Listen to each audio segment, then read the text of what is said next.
Depuis maintenant 8 ans qu'on est dans ce projet. Donc ça a bien évolué, les choses, ça bouge, quoi. On a mis un coup de pied dans la fourmilière et maintenant les producteurs se rendent compte il y a une grosse quantité de fruits et de légumes à faire tous les jours, quoi. On a quand même 65 000 repas jour en collectivité, c'est énorme. Donc ils ont pris conscience qu'il fallait faire quelque chose, mais on n'a pas assez. Il n'y a pas assez de producteurs qui font ça, quoi.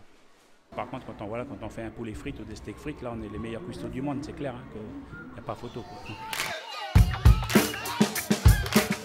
Je vous propose le menu d'aujourd'hui, il y a une salade verte avec une salade de carottes et de papaye mélangée avec une sauce citronnée, une salade de chouchoute avec vinaigrette balsamique. Après, en plat chaud, on avait fait des saucisses de cerf créole avec un riz local.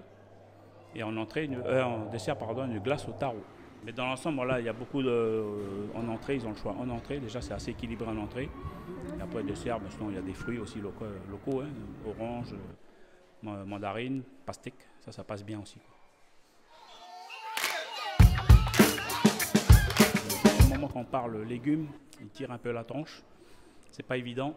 Et sinon, dans l'ensemble, on arrive quand même en crudité. Ça passe mieux en crudité qu'en chaud. Moi, j'ai la chance de faire 4 entrées au choix tous les jours. Donc, ce qui est pas mal pour les élèves, ils ont quand même un choix assez varié et puis que ça fait favoriser un peu les légumes dans le plateau. Au niveau des légumes, on arrive correctement à se faire approvisionner par nos petits producteurs locaux, pour la plupart. Et la grosse problématique, c'est que la filière viande, par contre. Là, on n'arrive pas à avoir de veau, de bœuf local. Donc, c'est obligé de basculer sur l'importation qui n'est pas de très bonne qualité, on va dire, en ce moment. Le thon, c'est très cher. On n'arrive pas forcément à en avoir. Il faut le commander presque un mois à l'avance pour avoir du thon. Mais sinon, dans l'ensemble, on n'a pas trop à se plaindre. Beaucoup les petits producteurs jouent le jeu, ainsi que nos revendeurs de brousse, tout ça. Donc, il n'y a pas de souci là-dessus. Ce qui nous met un coût plateau assez correct au niveau de la filière légumes, quoi. Alors, nous avons souvent du chou, carottes, des concombres télégraphes, des tomates, choux rouges, après des chouchoutes, on propose aussi. Des fois des mélanges de courgettes avec de salade de carottes. On essaie de faire des petites découvertes un peu à ce niveau-là, quoi. Et ça passe bien en fait.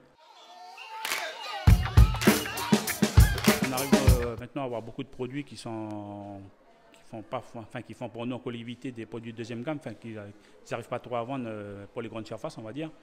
Et ça commence à être démarché pour nous en collectivité, suivant les coupes qu'on demande.